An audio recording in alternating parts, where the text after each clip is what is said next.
The hospital room was silent except for the steady beep of the heart monitor. Sarah stood frozen, her nurse's badge hanging from her neck, her hands trembling. The dying man reached for her hand, his eyes pleading. "Please," he whispered, "just help me see my daughter one last time."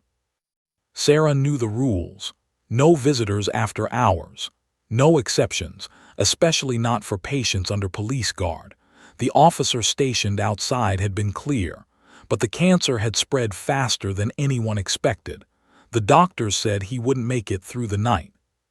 She looked at the cell phone in her hand. One call, that's all it would take. Behind her, the door opened. The hospital administrator and the head of security walked in, their faces grim. Sarah knew immediately. Someone had reported her. "Nurse Adams, hand over your badge," the administrator said coldly. "You're terminated effective immediately, and there may be criminal charges." Sarah felt the room spin. 10 years as a nurse, her entire career, gone. "You don't understand," she started to explain, but the security guard took her by the arm. That's when the door opened again. A tall man in an expensive suit walked in, followed by a young woman who rushed to the dying man's bedside. "Dad," she cried, grasping his hand. The suited man turned to the administrator. "I believe you're making a serious mistake." The administrator's face went pale. "Mr. Brighton, I didn't realize you were." Clearly, the man's voice was calm but carried an unmistakable authority. This nurse was following my direct instructions. Sarah looked at him in confusion. She had never seen this man before in her life. The dying man squeezed his daughter's hand weakly, tears streaming down his face. "You came," he whispered. The suited man, apparently Mr. Brighton, placed a hand on Sarah's shoulder. "You did the right thing," he said, "and you have no idea what you've just set in motion." 6 months earlier, Sarah Adams arrived for her first day at Metropolitan Memorial Hospital. At 32, she was older than the other new nurses, having switched careers after years in retail management. But nursing was her calling. She'd known it since she was a little girl. "Adams, you're on 3 East, the charge nurse said, barely looking up from her clipboard. "Mr. Fuller will show you around." Mr. Fuller turned out to be a lanky man in his 60s with kind eyes and a ready smile. "Welcome to what we call the forgotten floor," he said as they walked. "Mainly long-term patients. Not as exciting as the ER, but these folks need us more than anyone." Sarah nodded. "I'm not here for excitement." "Good answer," Mr. Fuller said. "First rule of 3 East, we treat the person, not just the disease." As they walked the halls, Mr. Fuller pointed out the rooms. "Room 312 is Mrs. Patel, stroke. She can't speak, but she understands everything. Room 314 is Mr. Washington, liver failure. He pretends to be grumpy, but offer him butterscotch pudding and you'll see a smile." At the end of the hall was room 330. Mr. Fuller lowered his voice. "That's Mr. Chen, pancreatic cancer, stage 4. He's been here 3 months." Sarah peeked through the window. A thin man lay in the bed, staring out the window. Unlike the other rooms filled with flowers and cards, this one was bare. "No family?" Sarah asked. Mr. Fuller hesitated. "It's complicated. He has a daughter, but they haven't spoken in years. He keeps her picture, though." He pointed to a small frame on the bedside table. "Only personal item he has." Over the next few weeks, Sarah settled into her routine. She checked vitals, administered medications, and changed dressings. But she also learned names, remembered birthdays, and held hands when needed. Mr. Chen rarely spoke. Most nurses were in and out of his room as quickly as possible, finding his silence uncomfortable. But Sarah would sit with him during her breaks, sometimes reading aloud from the newspaper. One day, as she adjusted his pillows, Mr. Chen spoke. "Why do you waste time on me?" Sarah was surprised. "I'm not wasting time. This is my job." "The others don't sit with me." "Well, I'm not the others." Mr. Chen studied her face. No, you are not. The next day, Sarah brought in a small potted plant for his windowsill. Just a little color, she explained. Mr. Chen nodded slightly. A week later, when Sarah came in for her shift, she noticed he'd been watering it. Small steps, small victories. Then came the morning when Dr. Marshall pulled Sarah aside after rounds. Mr. Chen's latest scans aren't good. The cancer has spread to his liver. We're talking weeks now, not months. Sarah felt her chest tighten. Has anyone told him? I did this morning, Dr. Marshall said. He took it stoically, asked for pain management, nothing else. That evening, Sarah found Mr. Chen staring at the photograph of his daughter. When he saw Sarah, he quickly put it down. Would you like to talk about her? Sarah asked gently. For a long moment, Mr. Chen said nothing. Then, her name is Lily. She's 28 now. She's beautiful, Sarah said, looking at the graduation photo. When did you last speak to her? 6 years ago, Mr. Chen said. We had a fight. I said things. I didn't agree with her choices, her career, the man she wanted to marry. He closed his eyes. She said I was controlling her life, and she was right. Sarah sat in the chair beside him. Have you tried to contact her? I wouldn't know where to begin. His voice cracked. And now it's too late. Sarah thought about her own father, how they'd reconciled just weeks before his heart attack. How grateful she was for those final conversations. It's never too late, she said, not while you're still breathing. The next day, Sarah brought her personal laptop to work. During her lunch break, she sat with Mr. Chen and showed him how to search social media. Look, she said, pointing to the screen.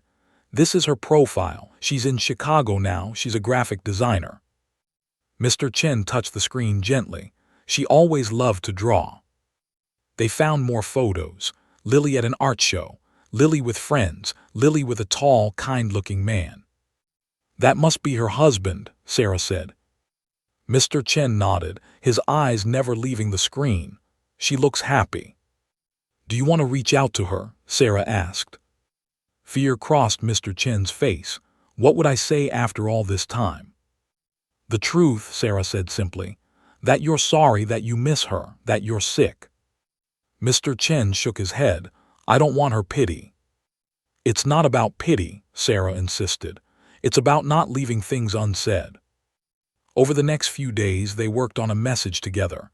Mr. Chen dictated while Sarah typed. They kept it simple, honest. An apology. A request to talk if Lily was willing. When it was finished, Mr. Chen hesitated. What if she ignores it? Then at least you tried, Sarah said. But what if she doesn't? Mr. Chen nodded. Sarah clicked send. 2 days passed with no response. Mr. Chen didn't mention the message, and neither did Sarah. But she noticed he kept his phone close, checking it whenever it lit up. On the 3rd day, Sarah arrived for her shift to find Mr. Chen's room empty. Panic shot through her until Mr. Fuller explained. They took him for more tests. His pain increased overnight. When Mr. Chen returned, he looked worse. The pain medications made him drowsy, less coherent. Sarah checked his phone while he slept. No messages. A week later, Dr. Marshall updated Mr. Chen's status to critical. The cancer had spread to his bones. The pain was becoming unmanageable. That night, as Sarah was completing her rounds, Mr. Chen's monitors began to alarm. His blood pressure was dropping. Get Dr. Marshall, she told the aide as she rushed to Mr. Chen's side. Mr. Chen opened his eyes, more lucid than he'd been in days. Sarah, he said, his voice barely audible. My phone. Sarah handed it to him. His hands shook as he tried to unlock it. Let me, she said gently. He nodded. Check my messages. Sarah opened his email. There at the top was a response from Lily Chen. She wrote back, Sarah said, her heart racing. She got your message. Mr. Chen's eyes widened. Read it, please. Sarah cleared her throat. Dad, I got your message. I've thought about reaching out so many times. I'm sorry it took this to break the silence. I'm in Singapore for work right now, but I'm booking a flight home. Please hold on. I want to see you. I need to see you. There's so much I want to say. Love, Lily." Tears streamed down Mr. Chen's face. "When?" he whispered. "When is she coming?" Sarah scrolled through the message. "She says she'll be here tomorrow evening." Mr. Chen closed his eyes, relief washing over his face. Tomorrow. But Dr. Marshall wasn't optimistic. "His organs are shutting down," he told Sarah privately. "I don't think he'll make it through the night." Sarah felt something break inside her. "Can't we do something? His daughter is flying in tomorrow." "We're doing everything medically possible," Dr. Marshall said. "I'm sorry." That evening, Mr. Chen drifted in and out of consciousness. During a moment of clarity, he grasped Sarah's hand. "Lily," he said, "I need to see Lily." "She's coming," Sarah assured him. "Just hold on." "Promise me," he said, his voice urgent. "Promise me I'll see her." Sarah squeezed his hand. "I promise." As her shift ended, Sarah made a decision. She took out her phone and called the number from Lily's email. "Hello," a woman's voice answered. "Is this Lily Chen?" Sarah asked. "Yes, who's this?" "My name is Sarah Adams. I'm a nurse caring for your father." Sarah closed her eyes. "Ms. Chen, I don't think your father will last until tomorrow evening." There was a sharp intake of breath on the other end. "I'm at the airport now. The earliest flight doesn't leave for 4 hours. Is there any way you could get an earlier flight? Any way at all?" I don't know, maybe I'll try," Lily's voice broke. "Please tell him I'm coming, tell him to hold on." After the call, Sarah checked Mr. Chen's vitals. They were declining steadily. And then she noticed something strange. A police officer was now stationed outside his door. Sarah approached the nurse's station. "Why is there security on Mr. Chen?" The charge nurse glanced up. "New protocol. Any patient with fewer than 24 hours life expectancy gets extra monitoring." It didn't make sense, but Sarah had no time to question it. She finished her shift and signed out, but she couldn't bring herself to leave. Instead, she found an empty waiting room and sat, watching the clock. At midnight, her phone rang. It was Lily. "I got on an earlier flight," she said, her voice filled with hope. "I land at 3 a.m. I'll come straight to the hospital." Sarah felt a wave of relief. "That's wonderful news." "How is he?" Sarah hesitated, holding on. After hanging up, Sarah made her way back to 3 East. The night shift nurse, Meg, was an old friend. "How's Mr. Chen?" Sarah asked casually. Meg shook her head. "Not good, and now there's this weird security thing. No visitors allowed, administrator's orders." Sarah felt a chill. "No visitors, but his daughter is flying in. He's been waiting for her." "I know," Meg said. "I tried to argue, but they were firm. Something about hospital liability." Sarah couldn't believe what she was hearing. "He's dying, Meg. His only wish is to see his daughter one last time." "I know," Meg repeated. "It's messed up." Sarah checked her watch. 1:30 a.m. Lily would land in an hour and a half. She made her decision. When Meg went to check on another patient, Sarah slipped into Mr. Chen's room. His breathing was shallow, his skin gray. "Mr. Chen," she whispered, "it's Sarah." His eyes fluttered open. "Lily?" he asked weakly. "She's coming," Sarah said. "She'll be here soon, but there's a problem." She explained about the no visitors rule. Mr. Chen's eyes filled with tears. "Please," he whispered. "I need to see her just once more." Sarah nodded. "I'll make it happen, I promise." She slipped back out and found an empty conference room with a phone. She called Lily again. "I just landed," Lily said. "I'm getting a taxi now." "Listen carefully," Sarah said. "When you get here, don't go to the main entrance. Go to the east side by the emergency room. There's a staff entrance. I'll meet you there." At 3:30 a.m., Sarah stood by the staff entrance, her heart hammering in her chest. Finally, a taxi pulled up and a young woman jumped out. She looked exactly like her photo, except her eyes were red from crying. "Lily?" Sarah asked. The woman nodded. "You must be Sarah. Thank you for calling me." Sarah led her through the back hallways, avoiding the main areas. "I have to warn you," she said. "Your father is very weak, and technically you're not supposed to be here right now." Lily looked confused. "What do you mean?" "There's a new rule. No visitors for patients in your father's condition." "But he's my father," Lily said, her voice rising. "He's dying." "I know," Sarah said. "That's why I'm breaking the rules." They took the service elevator to the third floor and moved quickly down the hallway. The police officer was still outside Mr. Chen's room, but he had stepped away, probably for coffee. "Now," Sarah whispered. She led Lily into the room. Mr. Chen lay still, his eyes closed. For a terrifying moment, Sarah thought they were too late. Then Lily moved to his bedside and touched his hand. "Dad," she said softly. Mr. Chen's eyes opened slowly. When he saw Lily, his face transformed. "Lily," he breathed, "you came." "Of course I came," Lily said, tears streaming down her face. "I'm so sorry, Dad, for everything." "No," Mr. Chen said. "I'm the one who's sorry. I was wrong, so wrong." Lily sat on the edge of the bed and held his hand. "We were both wrong, but none of that matters now." Sarah stood by the door, watching this moment of reconciliation. She knew she should leave, give them privacy, but she needed to keep watch. Lily and her father spoke in hushed tones, years of silence broken in precious minutes. Mr. Chen's vitals, which had been failing, seemed to stabilize slightly, as if his daughter's presence gave him strength. And that's when everything fell apart. The door opened and the police officer walked in, followed by the night administrator. They took in the scene with cold eyes. "What is going on here?" the administrator demanded.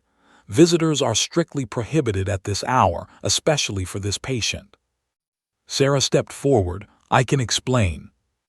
"Nurse Adams, hand over your badge," the administrator said coldly. "You're terminated effective immediately, and there may be criminal charges." The hospital room was silent except for the steady beep of the heart monitor. Sarah stood frozen, her nurse's badge hanging from her neck, her hands trembling. The dying man reached for her hand, his eyes pleading. "Please," he whispered, "don't make her leave." Sarah knew the rules. No visitors after hours. No exceptions, especially not for patients under police guard. The officer stationed outside had been clear, but the cancer had spread faster than anyone expected. The doctors said he wouldn't make it through the night. She looked at the cell phone in her hand. One call, that's all it had taken. Behind her, the door opened. The hospital administrator and the head of security walked in, their faces grim. Sarah knew immediately. Someone had reported her. "Nurse Adams, hand over your badge," the administrator said coldly. "You're terminated effective immediately, and there may be criminal charges." Sarah felt the room spin. 10 years as a nurse, her entire career, gone. "You don't understand," she started to explain, but the security guard took her by the arm. That's when the door opened again. A tall man in an expensive suit walked in, followed by a young woman who rushed to the dying man's bedside. "Dad," she cried, grasping his hand. The suited man turned to the administrator. "I believe you're making a serious mistake." The administrator's face went pale. "Mr. Brighton, I didn't realize you were." Clearly, the man's voice was calm but carried an unmistakable authority. "This nurse was following my direct instructions." Sarah looked at him in confusion. She had never seen this man before in her life. The dying man squeezed his daughter's hand weakly, tears streaming down his face. "You came," he whispered. The suited man, apparently Mr. Brighton, placed a hand on Sarah's shoulder. "You did the right thing," he said, "and you have no idea what you've just set in motion." The security guard's grip on Sarah's arm loosened. She stared at the man in the expensive suit, Mr. Brighton, who had just claimed she was following his instructions. "Sir," the administrator stammered, "there was no authorization in the system for—" "Check again," Mr. Brighton said, his tone leaving no room for argument. He turned to the police officer. "Officer Daniels, I believe you received a call about this as well." The officer straightened. "No, sir, I wasn't informed of any." "An oversight, clearly." Mr. Brighton pulled out his phone. "I can have the chief of police confirm if necessary." The administrator and security guard exchanged nervous glances. "That won't be necessary, Mr. Brighton," the administrator said quickly. "I'm sure we can sort this out." He turned to Sarah. "You may keep your badge for now, Nurse Adams, pending further review." Sarah's head was spinning. Who was this man? How did he know her name? Mr. Brighton nodded toward Mr. Chen and Lily. "I believe these two need some privacy, and Nurse Adams and I need to talk." In the hallway, Sarah found her voice. "I don't understand. Who are you?" Mr. Brighton smiled slightly. "James Brighton. I'm on the hospital's board of directors." He glanced back at Mr. Chen's room. "And I've been watching you, Sarah Adams." "Watching me? Why?" "Let's just say Mr. Chen is more important than you realize." He checked his watch. "His condition is still critical. We need to move him." "Move him? But he's dying. He needs better care than this hospital can provide." Mr. Brighton's eyes met hers. "Trust me." Before Sarah could respond, a team of medical professionals she'd never seen before arrived with a transport gurney. They moved with practiced efficiency, transferring Mr. Chen while maintaining his IVs and monitors. Lily looked to Sarah, panic in her eyes. "What's happening?" "Your father is being transferred to a private facility," Mr. Brighton explained. "The best care possible." "But I just got here," Lily protested. "You'll come with us," Mr. Brighton assured her. He turned to Sarah. "You too, Nurse Adams. Mr. Chen will need a familiar face." Sarah hesitated. Nothing about this made sense. This man had saved her job, but she didn't know him or his motives. Yet Mr. Chen needed her, and after everything that had happened, she couldn't abandon him now. "Let me get my things," she said. 10 minutes later, Sarah found herself in a sleek black SUV following an unmarked ambulance. Lily sat beside her, still in shock. "Do you know what's going on?" Lily asked. Sarah shook her head. "I've never seen Mr. Brighton before tonight." "He said my father is important." Lily's voice trembled. "But Dad was just an accountant. We never had money or connections." The SUV turned onto a private road leading away from the city. After several miles, they approached a gated compound. Armed guards checked their vehicle before allowing them through. Inside was not a hospital as Sarah had expected, but a modern mansion. The ambulance pulled up to a side entrance, where more medical personnel waited. "This way," said a woman in scrubs, leading them into what looked like a high-tech medical suite that had been built inside the home. Mr. Chen was already being transferred to a bed. Advanced monitoring equipment, better than anything at Metropolitan, surrounded him. A doctor Sarah didn't recognize was examining him. "How is he?" Lily asked anxiously. "Stable for now," the doctor replied, "but still critical." Mr. Brighton appeared at the doorway. "Dr. Wei is the best oncologist on the East Coast," he told them. "Your father is in good hands, Ms. Chen." The doctor turned to Sarah. "Nurse Adams, I understand you've been Mr. Chen's primary care provider." Sarah nodded, still trying to make sense of everything. "I need you to brief me on his care regimen, pain management, and any changes you've observed over the past 48 hours." For the next hour, Sarah worked alongside Dr. Wei, transferring her knowledge of Mr. Chen's condition and care. The professional in her took over, pushing aside her questions and confusion. Finally, Dr. Wei seemed satisfied. "He's resting comfortably now. The pain medication should keep him stable through the night." Lily had fallen asleep in a chair beside her father's bed. Sarah gently covered her with a blanket.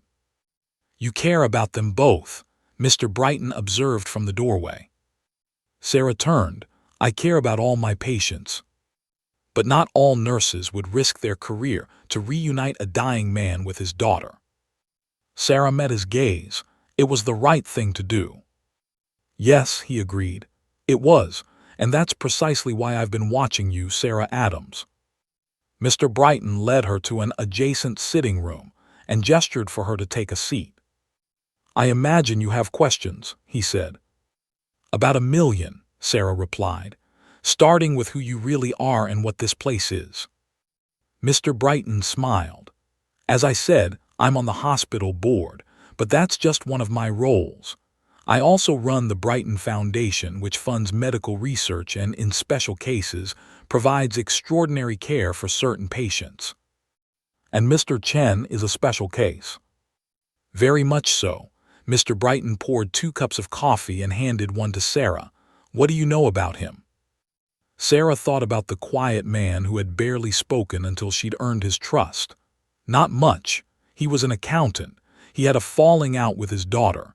He has stage 4 pancreatic cancer." "All true," Mr. Brighton nodded, "but incomplete." He took a sip of his coffee. 20 years ago, Mr. Chen was indeed an accountant for a pharmaceutical company called Nexagen. The name sounded vaguely familiar. Sarah tried to place it. "Nexagen was developing a revolutionary cancer drug," Mr. Brighton continued. "Initial trials were promising, miraculous even, but then patients started dying, not from cancer but from the treatment itself." "I remember now," Sarah said. "There was a scandal, the company falsified data." "Exactly, and they would have gotten away with it if not for a whistleblower, an accountant who discovered financial discrepancies that led him to the truth." Sarah's eyes widened. "Mr. Chen?" Mr. Brighton nodded. "He ruined his career to expose the truth. He received death threats, had to change his name, move across the country. His marriage fell apart under the pressure, and his relationship with his daughter suffered." "But why is he important now, after all these years?" Mr. Brighton leaned forward. "Because Nexagen didn't die. It was quietly acquired, rebranded, and its research continued underground. They've spent 2 decades perfecting that drug, fixing its flaws, and now they're ready to bring it to market under a new name." "Without the proper testing?" Sarah asked, appalled. "Oh, they've tested it. On desperate people in countries with fewer regulations. People who disappeared when things went wrong." Mr. Brighton's face hardened. "But to get FDA approval, they need to eliminate anyone who might connect the new drug to the old scandal." Sarah felt cold. "You're saying someone gave Mr. Chen cancer?"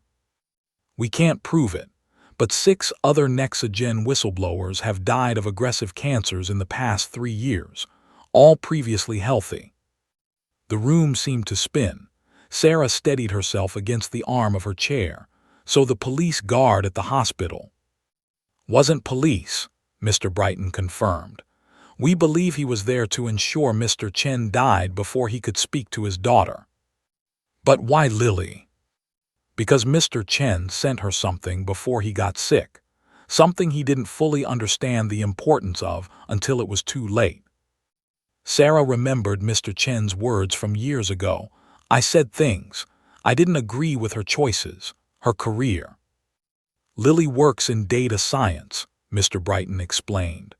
"Her father sent her some old files from his Nexagen days, financial records mainly. He thought they might help with a project she was working on, but buried in those files was evidence of the company's continued existence and their new plans." Sarah tried to process everything. "So you've been watching Mr. Chen, waiting for him to contact Lily?" "Yes, and watching you because you were the only one he trusted.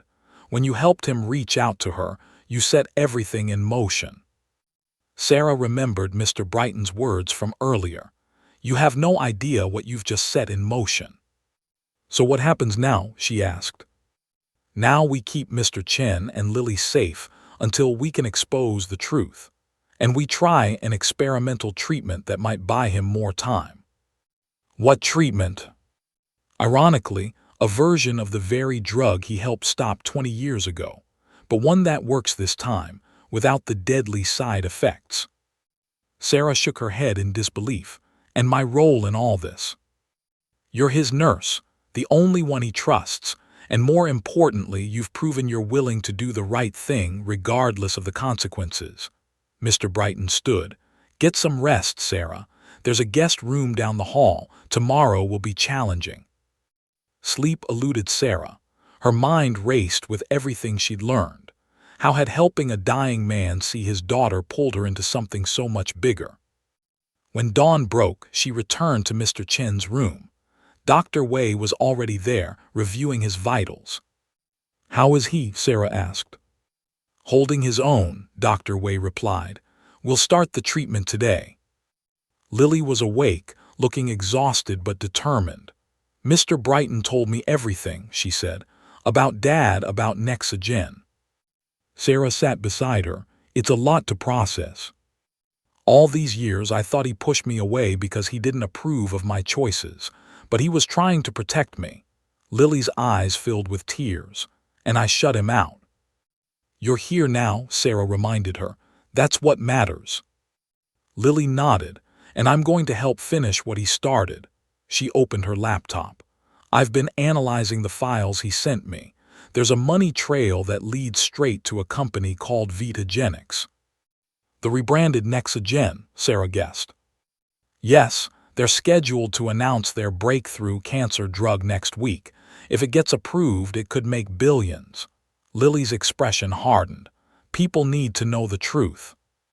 Mr. Brighton entered with a medical case. "First, we focus on your father," he said. "Dr. Wei is ready to administer the treatment." The next few hours were tense. The experimental drug was administered slowly, with constant monitoring. Mr. Chen remained unconscious, his body too weak to register what was happening. By evening, something remarkable occurred. His vitals began to stabilize, not dramatically, but enough to give hope. "It's working," Dr. Wei said cautiously. "But this is just the beginning. The drug attacks the cancer cells differently than traditional chemotherapy. It will take time. Time they might not have." At midnight, the mansion's security system alerted them to a breach. Armed men had penetrated the outer perimeter. "They found us," Mr. Brighton said grimly. "We need to move." "Move him?" Sarah protested. "He's in the middle of treatment." "We have no choice."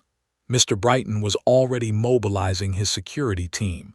"There's a helicopter on the roof. We can transfer him to our facility in Maryland." Dr. Wei quickly prepared Mr. Chen for transport. Sarah and Lily gathered what they could. "What about his data?" Lily asked, clutching her laptop. "The evidence." "Upload it to our secure server," Mr. Brighton instructed, "and send copies to these addresses." He handed her a list. "Insurance in case something happens to us." Sarah felt a chill. This was no longer about saving one man's life. It was about exposing a conspiracy that powerful people would kill to protect. As they hurried toward the roof, gunshots echoed from the ground floor. Mr. Brighton's security team was engaged with the intruders. "Keep moving," he urged them. They reached the rooftop helipad just as the helicopter powered up. Dr. Wei and two assistants loaded Mr. Chen's stretcher inside. Lily climbed in after them. Sarah was about to board when she noticed Mr. Brighton wasn't following. "Aren't you coming?" He shook his head. "Someone needs to hold them off, buy you time." He pressed a flash drive into her hand. "Give this to Lily. It contains everything she needs to finish what her father started." "But—" "Go, Sarah," he insisted. "Keep them safe." The helicopter lifted off as more gunshots sounded below. Sarah watched in horror as armed men burst onto the roof. Mr. Brighton pulled out a gun and took cover, returning fire. As they flew away, Sarah saw him fall. "No," she cried, but the helicopter was already soaring over the trees, the mansion growing smaller behind them. Lily grabbed her hand. What happened? Where's Mr. Brighton? Sarah couldn't speak. She just handed Lily the flash drive. For the next hour, they flew in tense silence. Mr. Chen remained stable, tethered to portable medical equipment. Dr. Wei monitored him closely. We're approaching the Maryland facility, the pilot announced. ETA 10 minutes. That's when they heard it, the unmistakable sound of another aircraft. We've got a tail, the pilot called out. Unmarked helicopter, 3 o'clock. Dr. Wei looked alarmed. How did they find us? The answer came when one of her medical assistants pulled out a gun.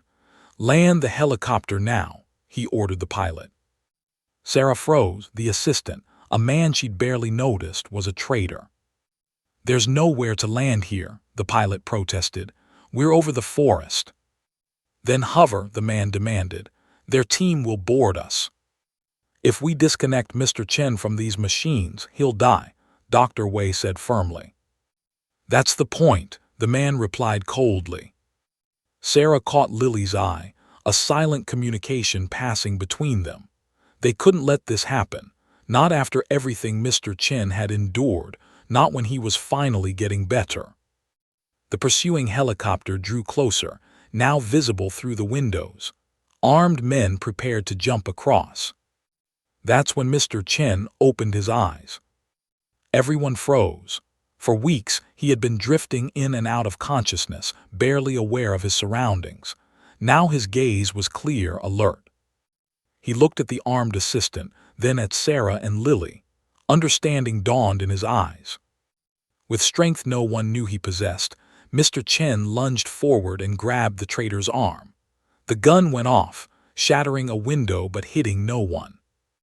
In the chaos that followed, Lily tackled the man. Sarah helped pin him down while Dr. Wei seized the gun.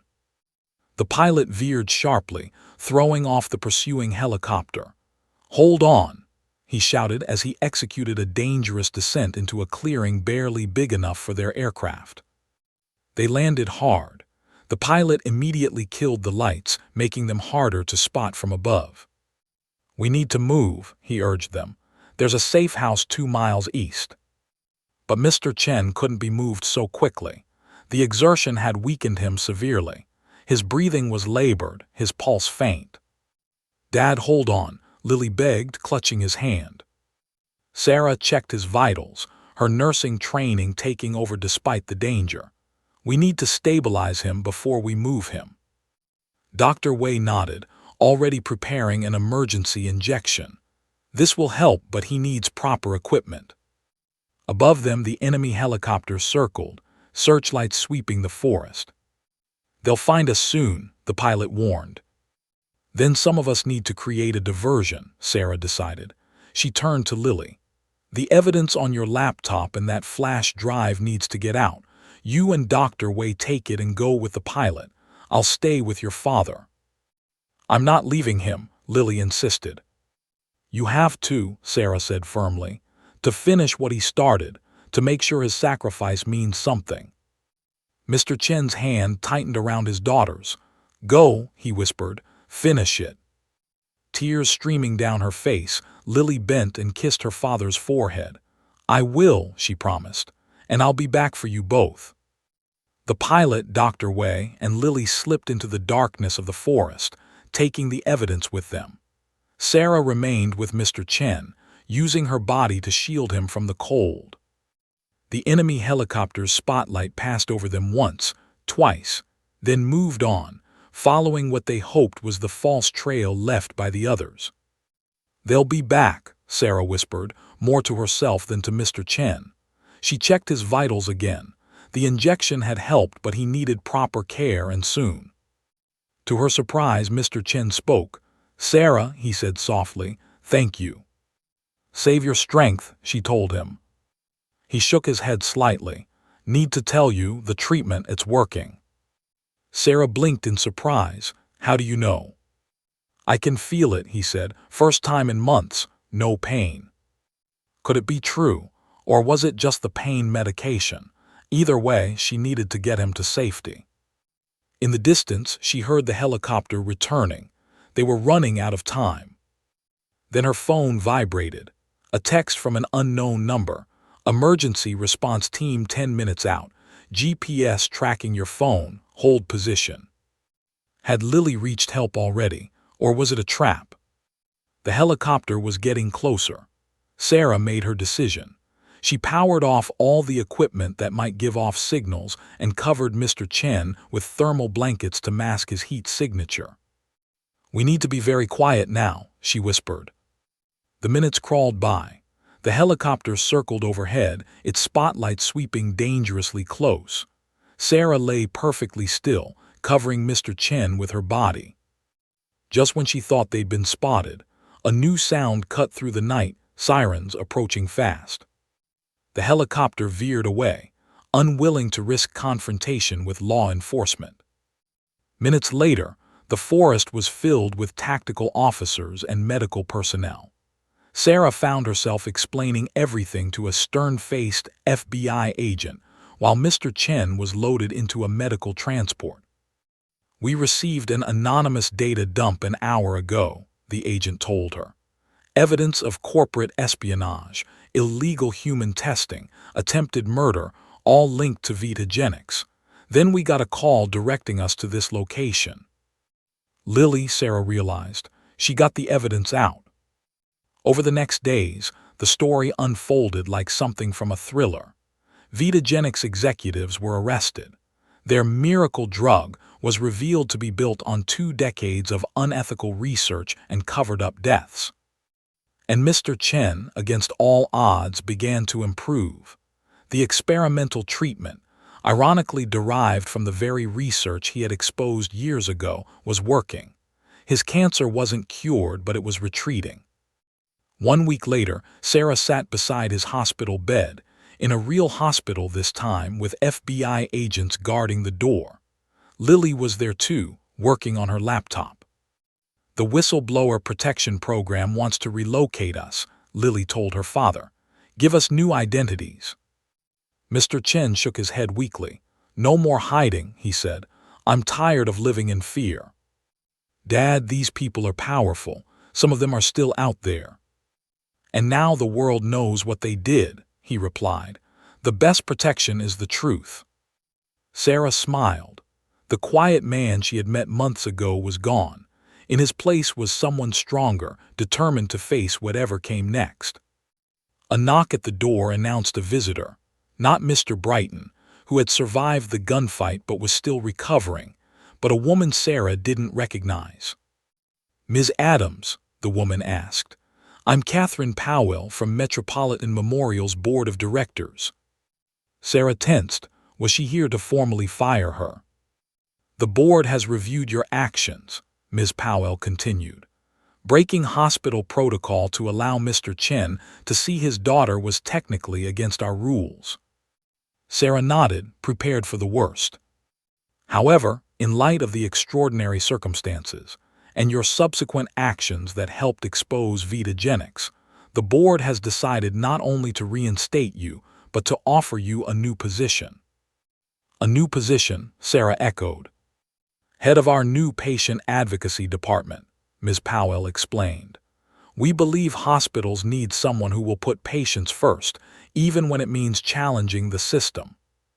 Sarah was speechless. From nearly losing her career to being offered a promotion, all because she'd followed her heart instead of the rules. 3 months later, Mr. Chen was discharged from the hospital. His cancer wasn't gone, but it was in remission, something that had seemed impossible before. On his last day, Sarah stopped by his room. "All packed?" she asked. He nodded, sitting fully dressed on the edge of the bed. Lily was handling his discharge paperwork. "I never thanked you properly," he said, "for everything." Sarah smiled. "You don't need to." "I do," he insisted. "You risked everything for a stranger." "Not a stranger," Sarah corrected him. "A patient, a person." Mr. Chen reached for her hand. "What you did, bringing Lily to me that night, it didn't just give me a chance to make peace with my daughter, it exposed the truth. It saved lives." Sarah thought about all that had happened since that night. The conspiracy exposed, The dangerous drug stopped, her new role advocating for patients. Sometimes doing the right thing has bigger consequences than we can imagine, she said. Mr. Chen nodded. The first rule of 3 East. Sarah smiled, remembering Mr. Fuller's words from her first day. Treat the person, not just the disease. A good rule for life, not just nursing, Mr. Chen said. Lily returned with the wheelchair to take her father home, to her home in Chicago, where he would continue his recovery surrounded by family for the first time in years. As Sarah watched them leave, Mr. Brighton appeared beside her. His arm was still in a sling, but otherwise he had recovered well. You changed more than one life that night, he observed. Including my own, Sarah admitted. The world needs more people willing to do the right thing, regardless of the rules, Mr. Brighton said. People who see the person, not just the patient or the protocol. Sarah thought about her new role, advocating for patients who couldn't advocate for themselves. It wouldn't always be dramatic life-or-death situations like Mr. Chen's. Most days it would be small victories, a treatment approved, a family accommodated, a dignified choice honored. But those small victories mattered, every single one. As Mr. Chen and Lily reached the hospital exit, he turned back. Their eyes met across the lobby, and he gave her a small nod of gratitude. Sarah nodded back, knowing she would carry this story with her for the rest of her career. A reminder that sometimes breaking the rules is exactly what's needed to do what's right. And sometimes, when you think you're just helping one person, you end up changing the world. If this story touched your heart, please hit that subscribe button.